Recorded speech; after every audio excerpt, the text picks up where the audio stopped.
તેલના ડબ્બામાં પાણી કરી ગયું, કોથળા ચોખા પલરી ગયા, ઘઉં પલરી ગયા, અમારા કઠોળના બરણીઓમાં પાણી કરી ગયું। ક્યાં જાવું અમારે? ચારે કોરથી પાણી આવે, ક્યાં જાવું નાના બચ્ચા લઈને? આ ભરણી રોડ માંથી બધાને તકલીફ છે, મને એકને નથી, મારો એકનો સ્વાર જ નથી જોતી, દરેકનો સ્વાર જ જોઉં છું। ઘરે ઘરે નાના બચ્ચા છે।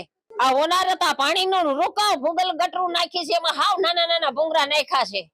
ભૂગલ ગટરના હિસાબે અમારા ઘરોમાં પાણી ગરી જાય છે, ચારે કોરથી પાણી આવે, ક્યાં જાવું નાના બચ્ચા લઈને? છાનીમાં તો બધુંય પલરી ગયું। અમારી માંગણી એમ છે કે આ ગટરું સુધારો, તમે અમારા ઘરમાં પાણી ગરે છે એનું તમે ધ્યાન દો, અમારી ઈ માંગણી છે।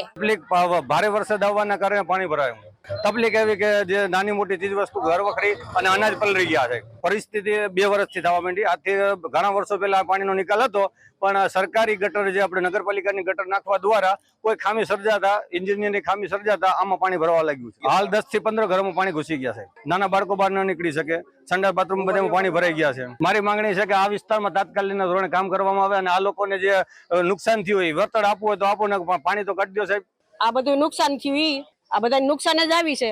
દાણા પડી ગયા, બધું પલળી ગયું, અમારે અડધી ભેંસ બુડી ગઈ, મારે લાખ રૂપિયાની ભેંસ હજી પલળી ગયું હોય, નુકસાન થયું હોય એ સરકારને આપવાની, બીજું શું।